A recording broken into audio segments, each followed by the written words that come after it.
All right, welcome back.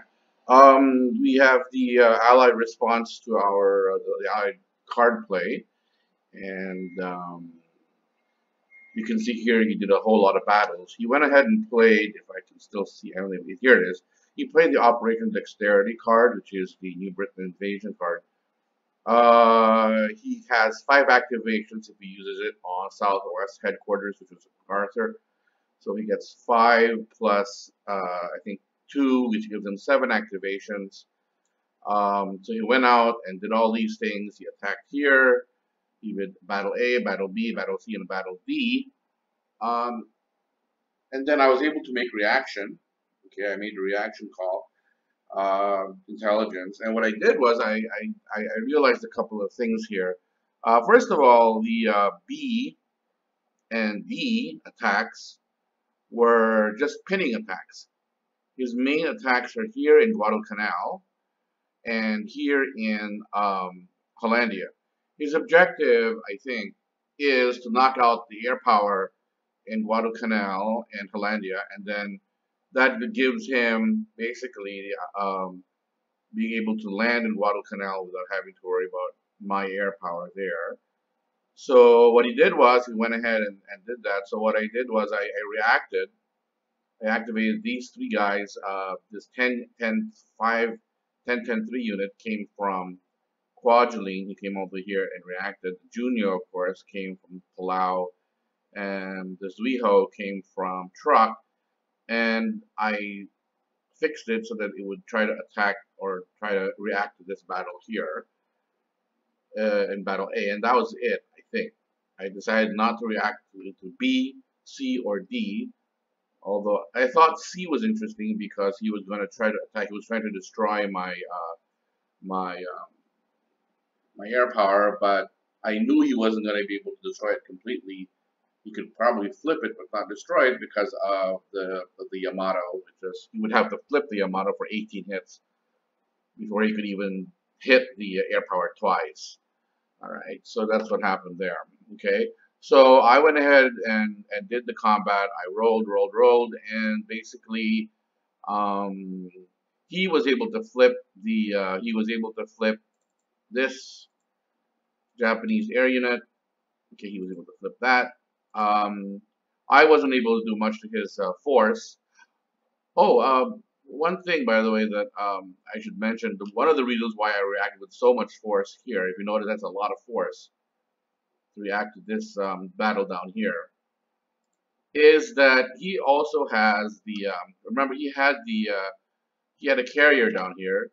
I think I can hopefully bring it out. He had this carrier, the Lexington, and he deployed it here. So he actually had this carrier. Now, what happens is that if you look at the strengths real quick, I have 16, 26, 38, 48 factors.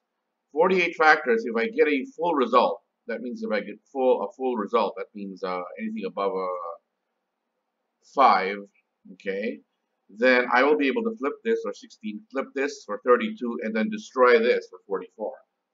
Okay, so that would be enough to destroy his carriers, okay? So, to destroy his carrier, not carriers, carrier. So that was why I reacted with so much force here, hoping that I would be able to get a full result and kill this thing.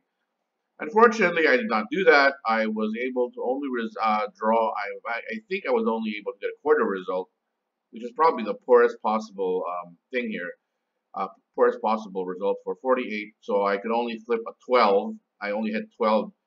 I could only hit 12 points of damage, and I was not able to damage either the Washington or the North Carolina battleships because there's 16. And of course, I can't hit the Lexington because I have to flip all the undamaged units before I flip the damaged units. So, oh well. So that's that. Wasn't able to do that. He was able to flip this guy. Okay. And then what happened was I was able to play the Japanese, so my 1-hour submarine cards, and I was able to sink the Lexington. So that's great. So this guy's gone. Okay, that's why that's that. All right. That's what happened in Battle A. In Battle B, nothing much happened. I think we both rolled no effect because he wasn't able to damage me. I wasn't able to damage him. So that was basically just a lot of shooting for nothing. In Battle C, I was able to hit him and flip these two air units, Fifth Air Force, and the Seventh Air Force. Flipped those two, and he flipped the air unit, and wasn't able to flip the Yamato at all. So that was that. And finally, in D, again, he was just trying to pin this thing. So he was able to, he needed a critical hit. He didn't get it, and I was able to hit him hard enough so that he had to flip this bomber unit. So not a whole lot happened, except that he lost another one of his carriers. He lost this Lexington again. This time he's a little bit more conservative. He did not play the Wasp, realizing that if he played it and he lost it, then he loses this. He's down to his last step of carrier strength. Okay, if he sorties this carrier later on in the turn or in the subsequent turns to try to do Progress of the War, then I can play my last submarine attack card and try to sink it. And if I can do that, then of course he would lose another political will point that would pretty much put him over the edge. Okay, so either he deploys the Wasp or he doesn't. Oh, by the way, when I did the submarine attack on the Lexington, I was able to pull another card, strategy card, and I pulled this card just to show you. Pulled the JN25 code change card, which is the last of the Japanese intelligence card in my hand.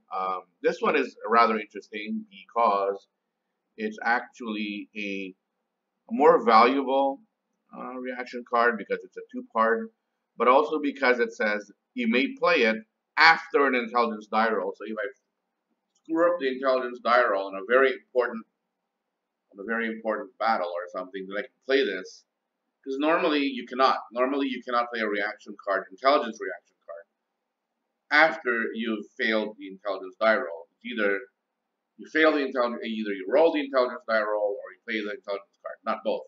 This is the only card on either side you can do both.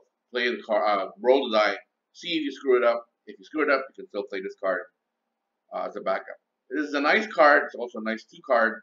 I'd like to use it for the event, but if not, I can use it for the ops value, which is nice. So we have that. Okay. So what happened next was I went ahead, so it was my turn. So he went ahead and did all this, and then I did my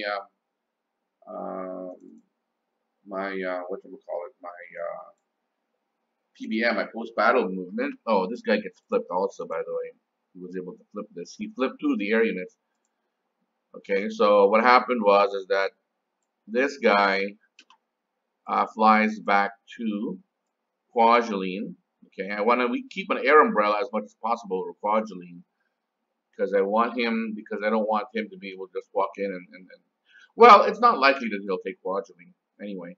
Oh, by the way, I don't know if I've mentioned this, but he's taken any weight talk right earlier from that sneak raid that he did earlier, and if he takes Kwajalein, that would be not good for us because if he takes Kwajalein and any weight talk, he takes control of the entire Marshall Islands. That means he'll be able to take control of all these air bases: Watie, Maloelap, Namu, Jaluit, Mili. Not sure about Kusei, maybe not. But anyway, the point is that he would, in one stroke, the capture of Kwajalein, be able to fulfill his Progress of War in one shot, because then he'd be able to convert all these air bases to American control, if he controls any way at Kwajalein. I don't think he'll be able to do that, only because I think there's a 912 here, and that's going to take some doing, and a 2-6, it's going to take some doing for him to take that out. He's going to have to use a lot of force to take it out. All right, and I still have pretty substantial air and naval assets to be able to intercept and battle any effort on his part to try to take Kwajalein. So we'll see. Anyway, so the Junior goes back to Palau. I don't want Palau to be the target of a free amphibious landing without being able to react to it. And so the Zuiho goes back to Truk because I need to give Truk air cover. Okay, and that was basically my post-battle movement for that. Okay, so the next thing I did was up here in Burma. So what happens next in Burma? I went ahead and played this card, the Central Force card. And this is an interesting card here because it does have here, if you look at the text of the card down here, it's got paratroopers. Okay, it says prior to movement, place a Japanese control marker in a text that is within extended range of an active Japanese air unit if one, the hex is either unoccupied or is occupied solely by Dutch regiment, blah, blah, blah, blah. So I can basically drop air paratroopers on an unoccupied hex. So for me, that would be in Kina. And so what I did is I played this card. I have 6 active units because once again, I'm going to activate our south headquarters here. Activate that. And I think I activated 1, 2. No, wait a minute. I activated. Hang on. I didn't activate this one. I left this alone. I activated this guy, or I should activate that guy, this guy, 2, 3. Activated one of these, 4. I want to go up to reinforce Mandalay. 5. And I think I activated number 6 is down here. Yeah, I activated 6 down here. Also, I realized, and I apologize to my opponent, that Rangoon is actually overstacked. That shouldn't be the case at all. It should only be either, it should be, the stacking limit, if you remember, is 3 hex, is 3 units, or 3 units land, combined land and air. So there are 3 land units here and 1 air, so I cannot have that. So I apologize to my opponent, and I just moved this here. Hopefully that's okay with him that we do that. I just realized that was not a that was just an error on my part. It wasn't a forced